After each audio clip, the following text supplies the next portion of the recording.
Welcome back to the Lead with Levity podcast. I'm Dr. Heather Walker. And before we dive in today, I just want to acknowledge that this is a really hard topic. For me, anyway, it's a hard topic. If you've been recently laid off or you're supporting someone who has, I want you to know that I'm holding space for you today. I'm going to do my best to speak to this with sensitivity, with compassion, and I really want your feedback too, because as soon as I said last week that I'm going to talk about this topic, almost immediately after that, after the episode aired, I said, oh no, I have to talk about this topic. What am I going to say? Because if you found yourself in this situation, you've already been through a lot. You don't need me or anyone else telling you to just shake it off or go apply for another job. So I really, truly want to be sensitive to where you're at right now. Or if you had someone who was affected by layoffs in some way, I want to be sensitive, okay? So in this particular episode, I'm going to walk through 10 of the most common challenges that people face after a layoff, as well as 10 hidden opportunities that kind of emerge in the process, right? I'm also going to share some thoughtful ways that you can support a friend or a loved one who might be going through it right now. And if this episode resonated, if you found it helpful, I really do want the feedback. Because like I said, I'm a little bit nervous about this particular episode, this particular topic. So you can find me on LinkedIn, or if you're on Instagram and you prefer that, you can find me on Instagram at Lead with Levity. Please let me know, because seriously, this is from me to you. So it's really important that there's that two-way exchange happening. And if you're new here, hi, welcome. I'm Dr. Heather Walker. I'm an organizational psychologist. I'm the founder of Lead with Levity, and I help professionals just like you navigate uncertainty, rebuild confidence, realign with work that actually fits who you are, that allows you to bring your passions to life, that allow you to make the most out of your career. And this is such fulfilling work for me, and something that I've been focusing on heavily this year, because as soon as I started to see what was happening in the market, I said, ooh, I want to make sure that I'm giving people tools that they can use to support themselves during this time. So if you like this, if you want more support like this, be sure to check out the Career Currency Roadmap. We recently released that. It's a powerful bundle of tools that includes a clarity compass and some other resources that can help you figure out what's next without actually losing yourself in the process. All right, so let's get into it. Here are the top 10 of the most common challenges that people face after a layoff.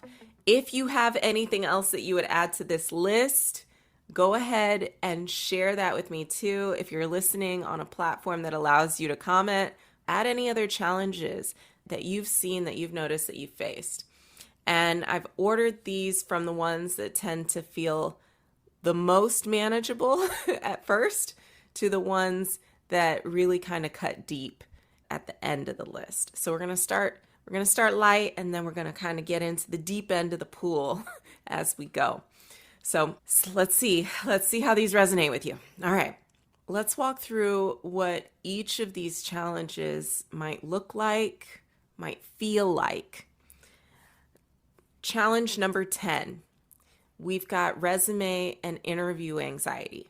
So depending on how long you had your last job, you may or may not even know where your resume is, right? You've got to brush that thing off, dust it off, make it better, make it SEO friendly, and you've got to update it. You've got to get ready for interviews. Suddenly, everything that you've done feels small. It feels like yeah, I accomplished things, but it doesn't feel like accomplishment anymore. And that confidence that maybe you had before might not be there because right now it feels overwhelming. So, resume and interview anxiety is something that comes up. I'm going to give that number 10 on my list of common challenges when you go, oh, wow, you kind of forget how awesome and amazing you are and everything that you've done. And now, you have to put it on a piece of paper, but it's a really hard thing to do, to take everything that you've done and put it on a 1 to 2 page piece of paper, because you might not even feel like you've done anything good at this point. So I'm putting that resume and interview anxiety at number 10 on the list. Number 9 on the list is family pressure and guilt. Now, this could be something that's real. It could be something that's imagined, but you may feel like you're actually letting people down right now, that you need to bounce back fast to prove that you're contributing, right? I had a conversation with someone who was laid off, and she was talking to me about it. And that was the language. Like, I need to get back in there. I need to get the interviews going. I need to send out these resumes. I need to, and it wasn't like she had money troubles or anything like that. It wasn't like she was struggling financially or wouldn't be able to pay her bills, but she had that mindset of, I cannot sit here and not have a job. I have to do something right now. I have to bounce back fast. So there's this pressure, this guilt, this, am I a couch bum now? What am I doing with my life if I don't have a job? So that's a challenge that people face. Number 8 on the list is social disconnection. This is a big one, a really, really big one. You used to have a routine. You used to have people that you could connect with every single day, right? And whether you liked those people or not, you came to expect, and you knew what to expect from them. I'm going to walk in, there's going to be the donuts, I'm going to eat a donut, or I'm going to say no to that donut. I'm going to say, hi, Gina, how are you? How are the kids? Did you have a good weekend? I don't have that anymore. There's none of that, right? Now there's silence. If you live alone, there's definitely silence. It's like, okay, what am I going to do with the 8 hours of my day plus the commute time? Maybe 9-10 hours out of my day now. I don't have that social connection that I used to have. What do I do? So you may start to feel like you're no longer a part of a community that you helped build, by the way. And that hurts. Social disconnection, number 8. Number 7, explaining the gap. This one is something that it comes up time and time again. Even if your layoff wasn't something personal, you may still wonder to yourself, how do I talk about this without sounding like I'm not hireable again? How do I explain this gap in my work experience? I have some thoughts on that I'll share once we get to the opportunities. But that's a very real thing. How do I talk about this? And how do I talk about it in a way that my whole energy doesn't change when someone asks me, what were you doing between June and October? Number 6, the job market is so overwhelming. And that is real. That is real. That was real then, and it's super real now. Because there's so many people out there who are looking for jobs right now. The job postings that are out there right now, some of them are vague. Some of them are trying to be really cutesy. And it's not really clear what you're actually applying for. And you're not really sure what you're getting into because guess what? You might think, oh, this is a straightforward job. But then 10 interviews in, you realize I've signed up for an experience. I've signed up for a journey. I'm going on a journey with all of these with these employers. And you may start applying. You may have applied to 10 jobs, 20 jobs, 30 jobs, not gotten a reply starting to get discouraged. Maybe you had a lot of energy, a lot of motivation, and with every day, every passing day, that starts to go away.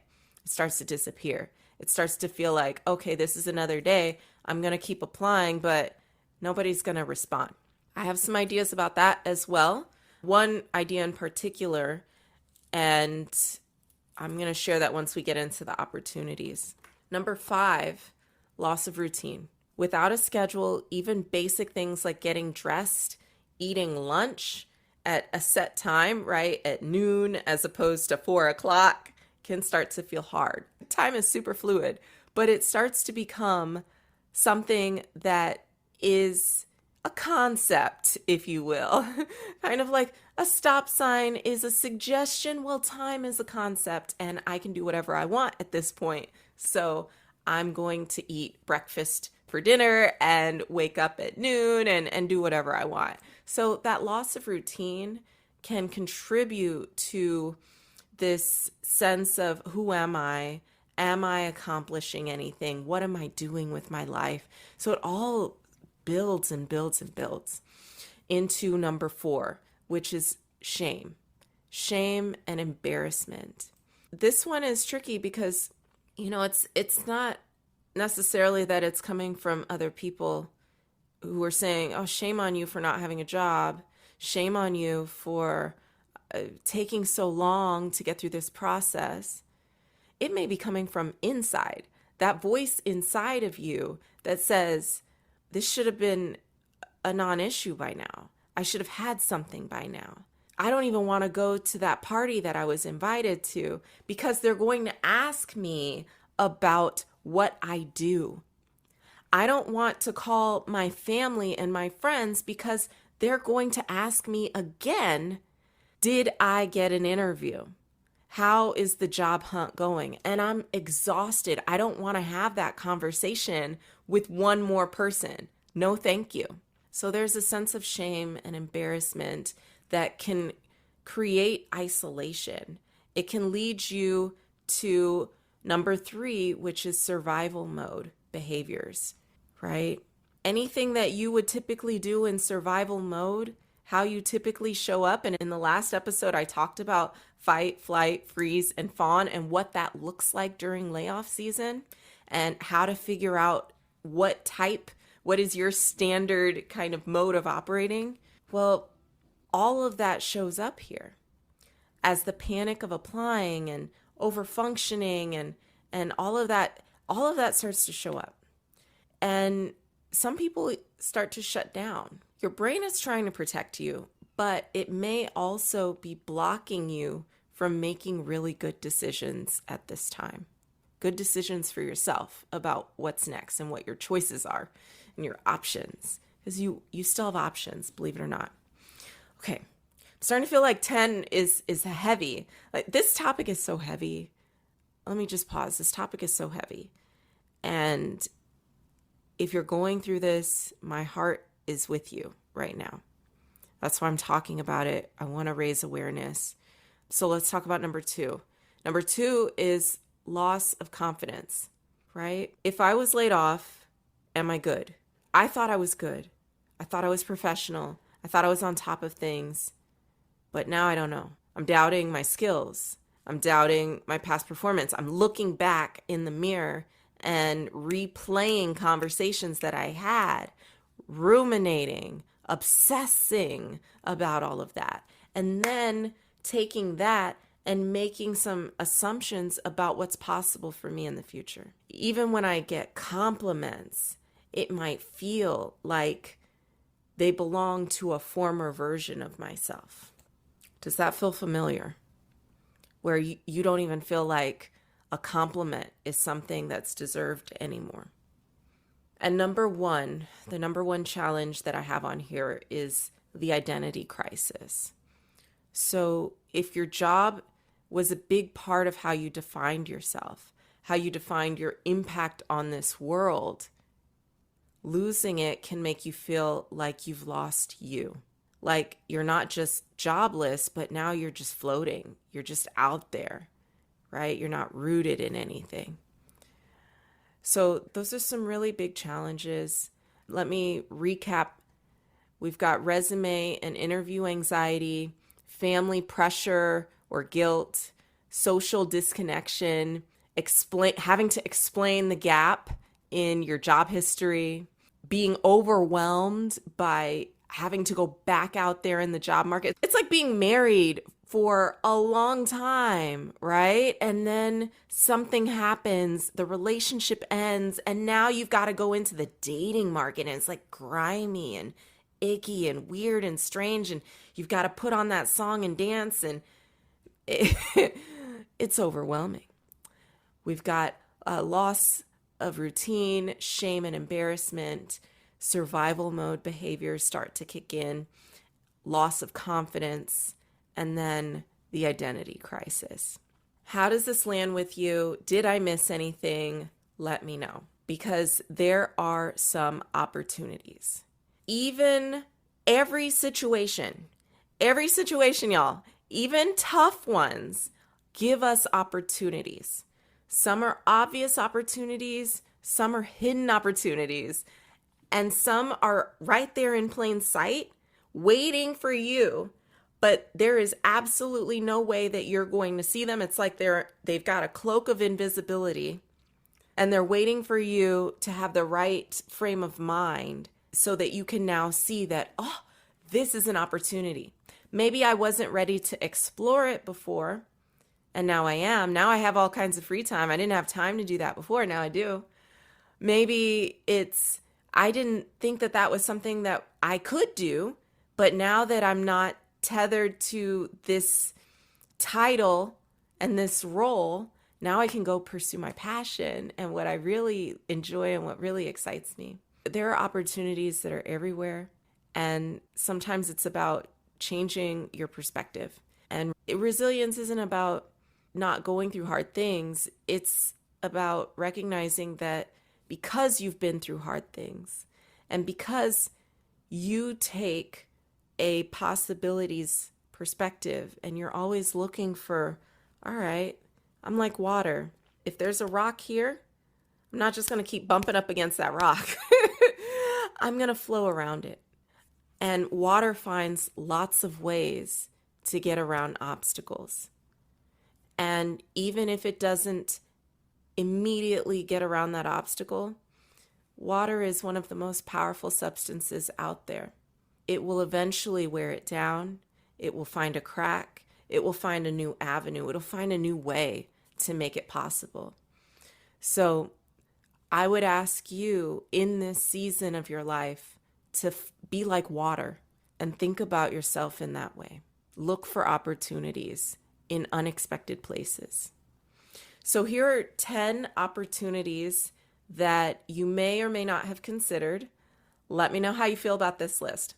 The first opportunity that you have is for a clarity reset. This is your chance to redefine what success looks like for you. You can start to ask yourself questions like, what do I actually want next? Maybe I took this job here because I had to. Y'all, I took a job once because I really needed to take that job. And I needed to take that job because I wanted to relocate. And this job gave me an opportunity to relocate. It was not within my wheelhouse. It was not something that I was passionate about, but I took it because I needed to for my family. After I left that position, I said, all right, cool. I did that because I felt like I had to. Now, what do I want to do? What is going to put me back on my path? And that next job did put me back on my path. So what kind of environment helps you thrive? What kind of environment gives you new ideas, gives you fresh energy, lifts you up? What kind of team culture do you need? What kind of people do you want to surround yourself with? And when you're thinking about a company's mission, what do you want to align with? And does that mission align with who you are becoming, who you want to be in the future, who you see yourself as? So it's a great time for you to take a second Just take a day and use that time to sit with yourself and get some clarity about what's important to you, especially if the position that you were in before caused you to drift away from that. The second opportunity that you have is to build stronger boundaries moving forward. After a layoff, you get to say, never again, never again will I work 70-hour weeks for a manager who doesn't respect me. Yeah, you could say that. Never again will I answer emails on weekends. You get to sit down and plot out what is important to you. What are your non-negotiables? So that in that next role, in that next thing, you can start fresh with your non-negotiables. And that doesn't mean going into your job with a list of, hey, this is everything that I'm not going to do for you. That is not what I'm saying. Also, don't take me literally on that. What I'm saying is when you go into that next job and that first opportunity comes to break your boundaries, you take a step back and you say, wait a second, I told myself that I wasn't going to respond to email. And I know if I do, it's a slippery slope. It's a slippery slope every single time I do it in every single position, in every single company. I'm not going to start now. I'm not going to start now. Side note, very, very, very quick side note, y'all. And this is, I digress, but it's a cute little story. So I went to Texas Women's University and absolutely love that school, love that experience. And I love that they gave us an opportunity to think about womanhood in its totality. And it wasn't feminism is this. Feminism means that you are going after the CEO position and you are doing this and you are doing that. And feminism. It wasn't like that. It was more like feminism is figuring out what's important to you and going forward in that. Understanding that if you want to work, great. If you want a family, great. If you want to be someone who sits at home eating bonbons and taking care of your person, great. It looks like all of that, as long as whatever that is empowering to you. So I had a professor, a women's studies professor. She would always give us these little tidbits, this little life advice. And one of her tidbits that I can't get out of my mind to this day, y'all, my undergrad, I graduated back in 2006. So it's been a while and I'm still remembering what this woman said. She told us, ladies, if you don't want to pick up socks for the rest of your life, don't start now.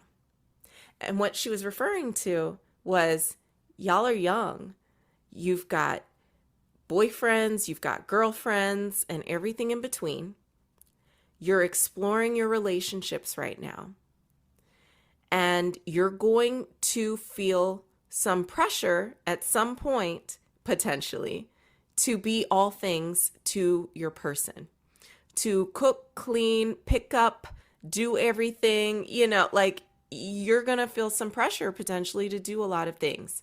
Keep in mind that what you do in that dating phase sets the tone for the rest of your relationship. And if you don't want to pick up socks for the rest of your life, don't start now. So if you don't want to take 9, 10, 11 o'clock emails and phone calls, don't start now. You don't have to be rude about it, but it is important to think about what boundaries make sense for you. Y'all, if you don't care, then don't worry about that. That's just an example. I've definitely been in positions where I work, at different hours, odd hours, weird hours, because that makes sense for me. But you got to think about what makes sense for you. All right, I spent way too much time on number 2, but boundaries is important. Boundaries is very important. And I have an episode on just boundaries, right? Where I talk about think about boundaries as, what am I available for right now? Instead of, I have to set a boundary, this is my fence, this is my wall, no one can cross it. What am I available for? Am I available for this kind of interaction? Am I available for this kind of work? Am I available for this kind of support, to provide this kind of support to you right now? When you think about it in that way, to me, it takes a lot of that ickiness and all of that emotion and all of that extra stuff out of setting and keeping good boundaries. Okay, let's get into number 3. All right, so number 3 is you have an opportunity to rebuild your confidence from the inside out. Because, maybe you were used to getting recognition, awards, all of that stuff, a salary, a paycheck, a title that was sweet, right? And now you don't have that. It's time for you to come back to yourself, to say, hold on a second. What are my gifts, talents, strengths? What do I do that other people don't do? What do I do naturally that I just see as, oh, that's just that thing that I do? There's nothing special about that. That's your superpower, believe it or not. That thing that there's us. Superman can fly. To him, he's like, there's nothing special about that. But guess what? To everyone else, that's a superpower. So one thing that you can do, if you're struggling to figure out what are my superpowers, you can reach out to 5 people who you know are for you, and ask them, hey, I'm feeling a little down right now. Can you share 1 or 2 things that you appreciate about me? I'm not trying to be arrogant. I'm not trying to toot my own horn or anything like that. I'm in need of a pick-me-up. Would you be willing to share something that you appreciate about me? Thank you. Something that you can do if you're looking at your work superpowers is to reach out to past coworkers, and you can say, hey, I'm working on polishing up my resume, and I really want to make sure that I'm sharing accurate information here. If you don't mind, I'd love to know, what was it like working with me? If you could pick out 1 or 2 strengths that I had, what would they be? Ask people. I mean, seriously, not many people do this, but people are willing to tell you what they appreciate about you. And when you get those messages back, it will warm your heart. It will build you up. Don't send it to anybody, though, who has like a negative streak or who has been critical of you in the past. Don't send it to those people, because you don't know what you're going to get. You may be pleasantly surprised, but honestly, if you're in at a low point right now, don't risk it. Your self-esteem is worth protecting, so don't risk that. But do reach out to people who you know care about you, who are typically more positive people. I'm going to shout out someone I know, Ron Gagliardi. I went through at the Association of Applied and Therapeutic Humor.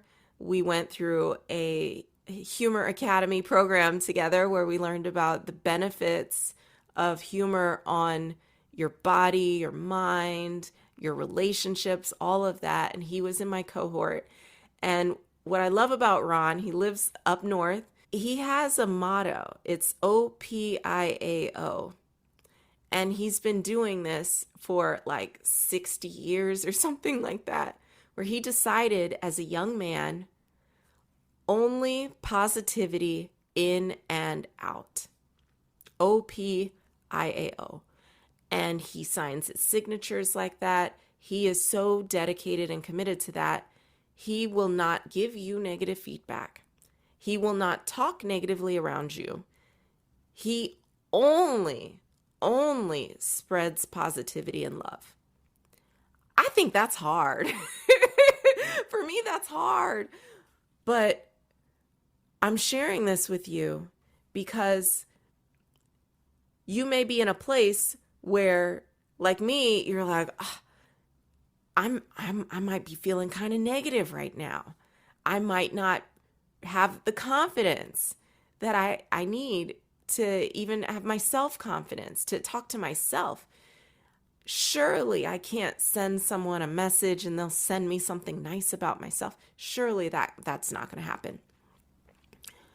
There are so many people out there. For every person who is nasty and negative, there's a person who is ready to lift you up. Seek those people out. Okay? Start looking for evidence of your talent, your greatness, your skills, your worth and your worthiness. Because you are worthy. You do have value.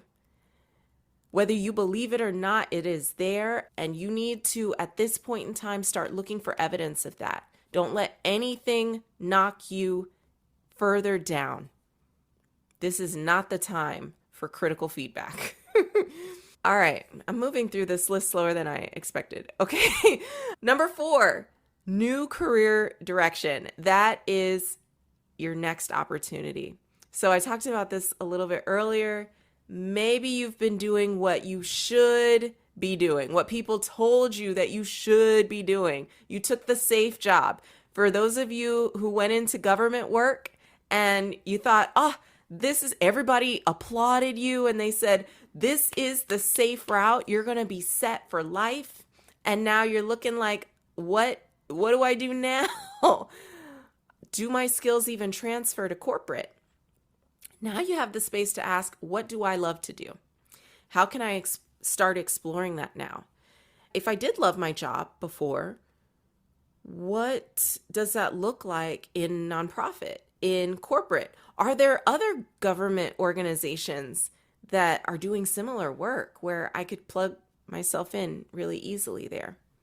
Number 5, you have an opportunity to upgrade your skills. Remember the pandemic, y'all, when all of a sudden everybody wanted to learn something new and they were like, webinars, I'm going to go to a webinar. I just signed up and it's going to be awesome and amazing.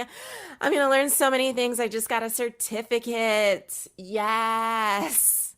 Now is the time to reinvigorate that same kind of spirit, right? So if you have a bookmark, like a favorites list of websites that you've favorited, books that you've been wanting to read, things that you've been wanting to go after, now is the time to invest in your future. You will never, ever, ever regret investing in your mind, in your body, in yourself, right? In your ability to do work that is meaningful to you. You're not going to regret that. So use this opportunity to level up in your knowledge base, your skills, all of that. Number 6, networking. Reconnecting with your friends and people who are in your social circles and social circle adjacent. So it's time to reach out to former coworkers, mentors, peers. Start attending events, industry events. Go to meetup.com, go to Eventbrite, start looking for things that are in your area. And yes, it will feel awkward. Yes, you will sign up and then you'll get in the car and then you'll sit in the parking lot and say, should I even walk in the door? Guess what? Other people are having that same kind of experience. They may have a smile on their face and they may be moving and shaking through the crowd, but so many people in that crowd are feeling the same way. So my recommendation to you is to go in, put your phone on Do Not Disturb, tell yourself, I am not going to look at this phone. I am going to talk to 3 people today. I'm going to talk to 5 people today. I am going to look for people who look uncomfortable, and I'm going to sit next to them and I'm going to chat them up. I'm going to ask them, where did they work? What are they up to? I'm going to get curious about them. What people love to talk about themselves, and when you get curious about someone, they will open up. And oftentimes that person who looks unapproachable is just scared, and they're using their phone as a crutch because they don't know how to open up. They don't know how to do this networking thing. So you can take your basic networking skills from super basic to, okay, I can do this, by simply talking to someone who looks uncomfortable. So start reaching out. And you can also reach out on LinkedIn. You don't have to go to an event, but I do encourage you, the more outreach you do, the faster you'll be able to hop into a new opportunity, right? So take advantage of this time where you've got all this energy and use it to your advantage. Number 7 is it's time for you to rediscover your identity outside of work. Who are you when you're not working? What brings you joy and energy? What gives you a sense of meaning? This is a chance to get reacquainted with the parts of you that got buried under all of those deadlines, under all of the responsibility and the email and all of that. I remember when I first entered the workforce, I think I had 3 call center jobs, not at the same time, but 3 different times in my life. I think I've had about 3 different call center jobs. And when I worked at a call center, I talked to people all day long. And I got to the point where I didn't want to talk to anyone after hours. My family didn't understand that. My friends didn't understand that, but I was done. I'm an introvert. And so talking to people all day and then coming home and talking to more people was the last thing that I wanted to do. I actually wanted silence. I didn't want to hear a phone ring or anything. I just wanted silence. So when I wasn't in those positions, when I had a day off, when I had the weekend, when I had a little bit of time away from that job, it gave me an opportunity to get back to the people and the activities that I enjoyed. So sometimes our work can twist us into something that is unfamiliar. When we look back and we say, I don't even recognize that person as someone that I was trying to be. You know, if you went back and you told your 10-year-old self, hey, later on in life, you are going to be waking up at 5 a.m. You're going to panic and check your email real quick to see if you missed anything. Then you're going to hop in the shower. You're gonna chug all this coffee, like coffee after coffee after coffee. You're gonna sit in a chair for hours and hours and hours until your butt hurts and your back hurts and you're tired and you've got headaches and your doctor is telling you that you need to work out and exercise and walk. You're going to be doing all these things. You're not even going to want to play games. You're not going to want to play with your friends. You're not going to have any fun. And guess what? You're also going to be responsible for cooking and cleaning and taking care of everything on top of that. Your 10-year-old self would be upset. Your 10-year-old self would be so upset with you. Like, what? My kid would say, bruh. What, bruh? That would be her response. Like, are you serious? Why would I do that? Why would I knowingly put myself in that kind of situation?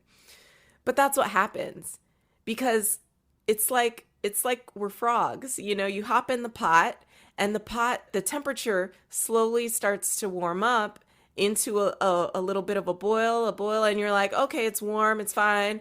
I can take it. It's like a sauna, right? It's like a sauna. I like the steam. And then the steam becomes, it's hot. It's too hot. It's starting to get a little too hot. But by the time you realize that it's way, way, way too hot, you're not enjoying the experience. It's too late. So Number 7, rediscover your identity outside of work. Very important. Number 8, it's time for a mental and physical reset and recovery. So if you were that frog in the pot that I was just talking about, you might realize just how tired you were until you might not even realize how tired you were until you finally got a chance to sit down. I had a position once, I remember during the pandemic, where my company had just moved to Teams. This is when Teams had just released and it was new and shiny and everyone's like, oh, we gotta jump on Teams. It's gonna be awesome. We didn't have a work from home policy before. It was our first time getting into this, and it was our company's first time launching Teams. And I felt like I needed to be online all the time, because if I took a break, if it looked like I was not actively online, I was worried that my boss and everyone on my team would start to think that I wasn't working or that I was goofing off or something like that. And so I would take walks, which that got me through the pandemic, y'all. Those walks, walk and talks with my husband. And I would do that in between meetings, but I would kind of rush through these walks because I'm like, I got to get back. I don't want them to think that I'm not working, but I need to walk. The sitting is hurting my body. And when I left that position for a solid 2 weeks, I panicked all throughout the day, every time it was time for a walk, because I had conditioned myself to stress out about that. The stressor was no longer there, right? The need for the stress was no longer there. I wasn't even at that job anymore. I wasn't on Teams anymore. There was none of that. But I was still used to the ping, ping, ping, and the sounds and the having to be online. I was used to all of that.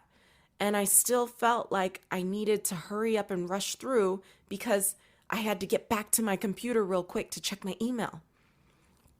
So you might need to just take a second and detox. Make sure that you're getting your sleep, nothing less than 6 hours, because anything less than 6 hours will put you at risk, a significantly higher risk for a lot of health conditions. This isn't the episode for that. I've talked about it in other episodes, but you can look it up. Under 6 hours will put you at risk for lots and lots of health conditions, including hypertension, heart failure, all of those things. Walk. Are you getting enough steps in? Are you moving your body? If you can't walk, can you move in some other way?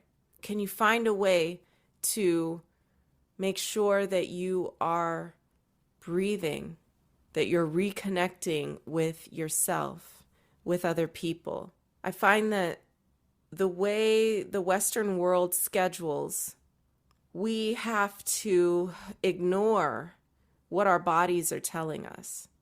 In normal nap time, we get tired, but instead of taking a nap and resting, we run for a cup of coffee, an energy drink. We don't listen to ourselves.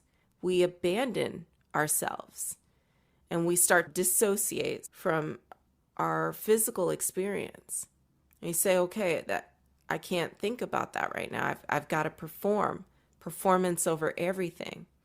Even when, and we even start to ignore signs that everything around us might be crumbling while we're focusing on just performance. Okay, number nine, we're getting through this. I had a moment. For a second there, I thought, did I hit record? Yes, I hit record. Okay, number 9. It's time for a portfolio and brand refresh.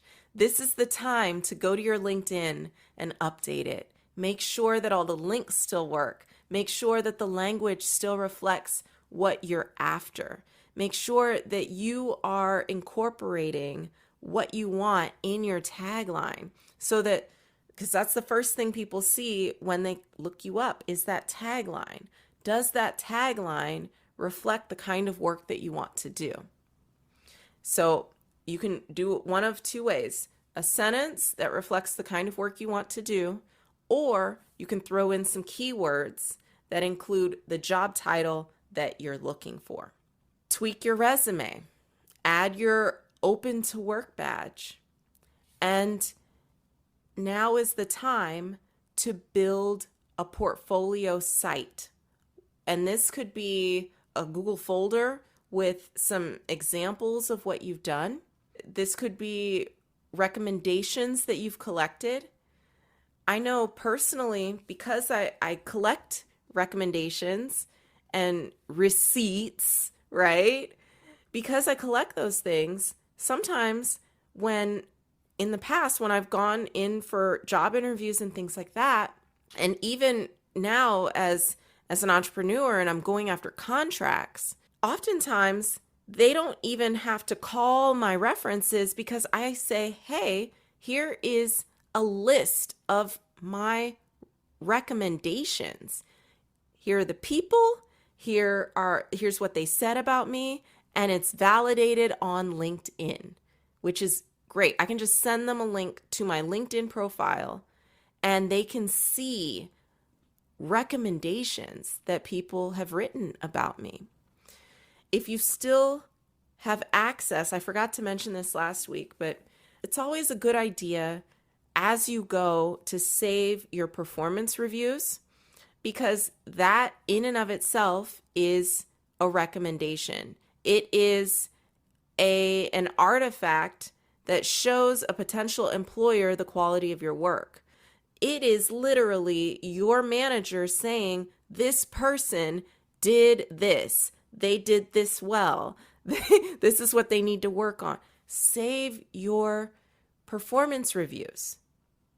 That kind of thing, I didn't always do that, and that's a missed opportunity.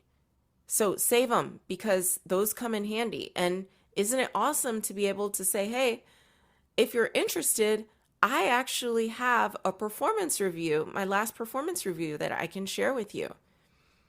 So they know, hey, I wasn't let go because I don't do good work. I do excellent work. Here's proof. And if you're interested in more suggestions and recommendations, I encourage you to check out the career currency bundle that I have for you. I believe right now it's only going for $5, which is super duper affordable. It might be $7 at this point. I can't remember exactly, but it has over 100 pages of tools, resources, recommendations for you so that you can take your game to the next level and prepare yourself. And it just gives you that edge, right? Because in this case, you're not just competing against yourself, you're competing against all the other people who are trying to get jobs. And if you're doing something that they're not, that's what helps you stand out. That could be the difference that you need. So, number 10 is geographic or schedule freedom. Right. So, my question to you, is this the moment for you to move closer to family? If you're not anywhere near your family right now, is this a good time to relocate, to maybe leave a long commute behind, to finally go remote?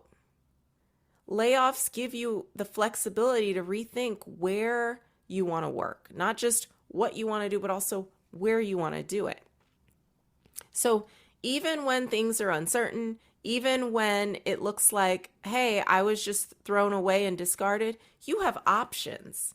You have options and opportunities, and every one of these can help you come out stronger, not just employed, but stronger, aligned, walking in purpose.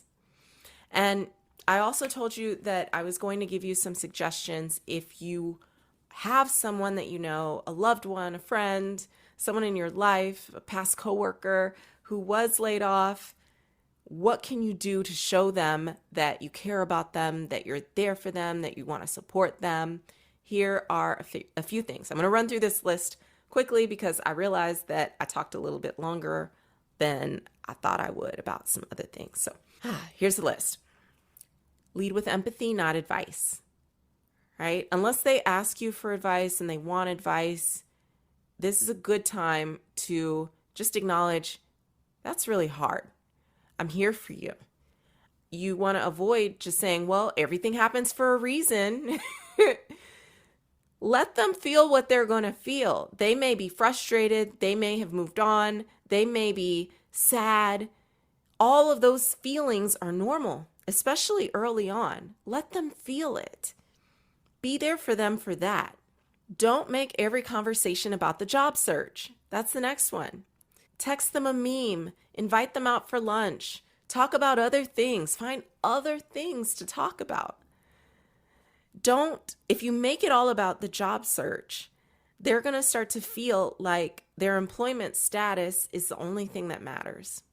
And you want them to know that you care about them as a person, not as someone who has earning potential, right? You want to offer support, but make sure that you ask first. So something like if you know of an opportunity, or if you know that, like if you're a manager, you work in HR, or if you are in the same kind of field, you may want to offer some assistance. They may even want to take your assistance. Like, hey, do you want help looking at your resume? Do you want help preparing for an interview? What is going to help you most right now? Do you want to vent? I'm here for all of it. Just let me know. I'm here. What do you want? And then be mindful when you're sharing those job leads. Don't tag them publicly. You want to just send that message privately, and you can ask them, hey, is it okay for me to share any postings with you? Because they may or may not want that. Next up, something else that you can do is you can remind them of their wins. Tell them a story about how impressive they were, how impressed you were of them. What did they do? What do you appreciate about them? What kinds of things make them unique? That can go a long way in restoring their confidence, in showing them that people do value them. Keep inviting them out to things. Just because they're not working doesn't mean that they should feel left out. That said, this might not be the time to invite them out to the cruise or the expensive international trip or something like that. Maybe there are some inexpensive alternatives that you can find. Let's go. Hey, you want to go for a walk out in the park? Would you like to meet up for coffee? You want to come over and watch a show together? Those are all low budget items where you're not feeling like, oh, you have to pay for them, and they don't feel a guilt like, oh, this might be my last dollar and I have to choose between my last dollar and hanging out with a friend. Have a couple more. Celebrate the small steps. So if they applied and they share it with you, if they scheduled some kind of informational interview and they share it with you, make a big deal about it. Be that positive force in their life. Be that person who lifts them up. Remind them that this too shall pass. This is just a season in your life. You're going to look back on this one day and you're going to say, wow, I got through this. I have so much to offer and I can't wait. I can't wait to get into this next opportunity. So again, support doesn't have to be grand. You don't have to move them into your house, pay for everything for them, do all the things, find them the job. You don't have to do all of that stuff.